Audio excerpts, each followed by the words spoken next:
지금 이제 메타지놈하고 에피지노믹스가 남아있고요.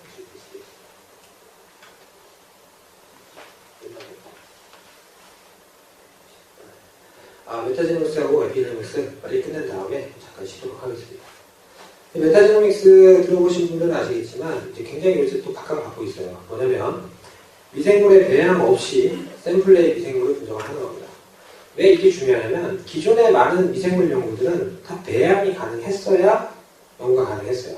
왜냐면 지금 하려면 이제 그거 막 그 미생물 하나 키워가지고 그 배지에서 키우고 그거 빼서 연구하고 했었는데 문제는 이게 지금까지 알려진 대부분의 미생물들, 그러니까 우리가 지금 배양이 가능하다고 알려진 미생물은 전체의 1% 정도밖에 안 된다고 알려져 있거든요.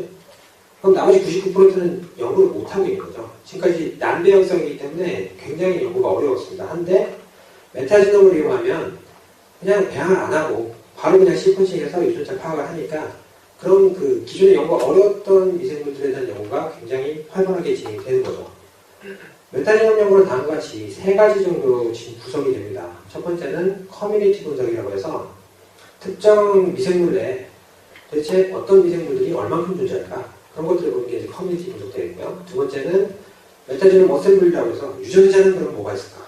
아까 말씀드린 드노버스를 하는 거 통으로 그냥 하고, 세 번째는 RNA-식이에요. 메타 트랜스크립토믹스라고 해서 그럼 그 군집에서 도대체 어떤 유전자가 발현이 얼마나 될까?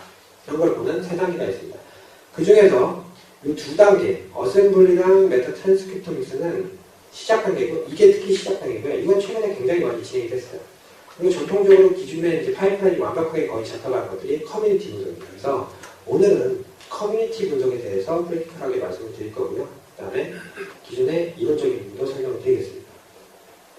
커뮤니티 분석을 하기 위해서는 종을 구별을 해야 되잖아요. 그래서 흑인하고 백인 구별하는 거는 같은 종이니까 안 되지만, 예를 들면 소, 뭐 돼지 다 이렇게 구별하듯이 미생물을 구별을 할 수가 있어야 돼요. 그래서 그걸 위해서는 마커라는 게 필요합니다.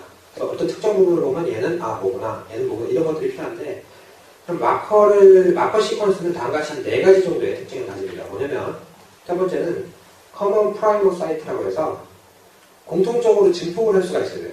미생물마다 다 커먼하게 가지고 있어가지고 증폭을 할 수가 있어야 되고, 두 번째는 어느 정도 길이가 충분해야 됩니다. 너무 짧으면 구별하기가 힘들고, 너무 길면 또 시퀀싱하기가 힘들죠. 적당해야 되고, 세 번째는 종 간에는 다이버시티가 있어갖고 차이가 있어갖고 그 종을 분류해줄 수가 있고, 종 내에는 다 컨절되어 있는, 그러니까 한 종이 이거다라고 얘기를 해줄 수가 있어야 되니까 마커는 한 4가지 정도의 다음과 같은 특징이 있어요. 그래서 16S 라이보소멀 RNA, 뭐 rDNA 들어보셨을 거예요. 특히 이제 우리 뱃속에도 다 미생물이 있죠. 이러한 그 프로캐리오틱 미생물들을 마커로 이제 그 분리해줄 수 있는 마커가 16S 라이보소멀 DNA입니다. 길이는 한 1500 정도. 근데 그 중에서 마커로서 기능을 하는 게 800 정도. 베리어블 리전이라고 해요. 그리고 기존에 이런 것들은 GSFLX에서 그 GSFLX라고 해서 454 시퀀싱을 이용해서 시퀀싱이 진행이 되었습니다. 왜 이걸로 진행이 됐냐면 800이잖아요. 근데 GSFLX 시스템은 지금 한 600 정도 읽어요. 평균적으로. 그렇기 때문에 요 VL리전을 한 번에 쫙 읽을 수가 있으니까 일루미나 가지고는 한 뭐 길어봐야 지금 뭐 한 300 정도 되는데 이걸 읽을 수가 없죠. 여기서의 핵심은 리드가 하나가 미생물 한 마리예요. RNA-식하고 똑같습니다. 발현량 체크하듯이 리드 하나가 이거기 때문에 한 번에 특정 분리전을 포함해서 읽어주는 게 굉장히 중요합니다. 그리고 메타지금 하면은 다 미생물 분집만 생각을 하는데 그 곰팡이도 분집을 이루거든요. 그래서 곰팡이를 이제 태깅하기 위한 마커 시퀀스는 다음과 같이 뭐 ITS, 뭐 곤충을 태깅하기 위한 마커 시퀀스는 뭐 다른 거. 그래서 각각의 이제 분류하고자 하는 종에 맞춰서 다음과 같이 마커 시퀀스를 달리 사용하게 됩니다. 그래서 과정을 살펴보시게 되면 10,000개의 리드를 생산을 했고 기존에 잘 알려진 데이터베이스에다가 그 리드를 다 매칭을 해봐요. 그러면 A종은 3,000개, B는 뭐 1,400개, C는 몇 개, 쭉쭉쭉 분석해서 전반적으로 이렇게 이 어떤 미생물 분집 내에는 다음과 같은 미생물들이 존재를 하는구나. 이런 것들을 파악하는 게 메타지놈 커뮤니티 분석이 되겠습니다. 이런 것들이 왜 중요해지냐면 요새 그 우리 장내 미생물이 어떤 페노타입에 영향을 미치는 그런 연구들이 굉장히 많이 진행이 되고 있거든요. 뭐 예를 들면 비만인 사람과 건강한 사람의 장내 미생물을 봤더니 왜 물만 먹어도 살이 찌는 사람들은 이유가 있더라. 장내 미생물 종류에 따라서 그 비만인 사람들은 비만이 많은 이유가 있고 건강한테 많은 사람들은 살이 안 찌는 미생물들이 있더라. 그런 것들이 이제 점점 프로파일이 되고 있어요. 그래서 그런 특징에 맞춰서 이런 프로파일을 만들어내고 그것과 페노타입과의 연관관계를 보게 되는 거죠. 전반적인 과정은 샘플에서 미생물 뽑고 DNA 뽑아서 시퀀싱 한 다음에 목적에 따라서 시퀀싱을 다르게 진행합니다. 첫 번째는 어셈블리를 위해서는 전체를 샷건 시퀀싱 해야 될 거고 방금 말씀드린 커뮤니티 분석을 위해서는 이 마커 16S 라이보소멀 DNA를 따로 증폭해서 시퀀싱을 한 다음에 알려진 데이터베이스에 매칭을 하겠죠. 그러면 그 중에서 아는 분들 다 나올 거고 새로운 분들 나올 거고 모르는 분들 나올 겁니다.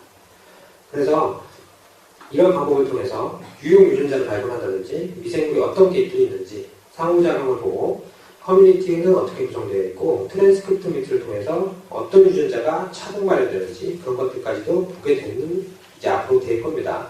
지금 오늘 설명드릴 것은 커뮤니티 분석이고요. 이분은 크레이크 벤트라고 해서 처음에 지능 프로젝트 시작할 때 또라이라고 사람들이 놀렸던 사람이에요. 거의 미친놈이라고 막 그랬는데 샷건 시퀀싱을 처음 이제 제안했던 사람이죠. 그런데 결국에는 지금 이 사람 말 다 듣고 지금 하고 있어요. 이 사람은 굉장히 특이한 게 어떤 연구를 시작만 해서 딱 던져놓고 자기 딴 거하러 가버립니다.